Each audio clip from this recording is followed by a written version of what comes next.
大家有没有好奇过，重达数百吨的飞机是如何从地面滑行，然后轻盈地飞向天空的？这看似简单的场景背后，其实隐藏着非常复杂而有趣的科学原理。今天我将带你深入了解飞机起飞背后的秘密，揭开大自然中最神奇的力量——空气动力学的神秘面纱。第一部分。飞机的起飞核心：空气动力学。飞机的起飞主要依靠的是空气动力学的基本原理，这包括4个主要力的平衡：升力、重力、推力和阻力。想象一下，当飞机在跑道上加速时，这些力会如何相互作用，从而让飞机飞起来？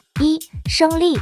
lift 升力是让飞机飞上天的关键力量，它是由机翼的特殊设计产生的。当飞机加速时，空气流过机翼的上方曲线比下方更弯曲，这意味着空气在机翼上方的流速更快，压力更低，而下方的空气流速较慢，压力较高。这种压力差形成了升力，将飞机向上推。这个原理可以用伯努利定律来解释。伯努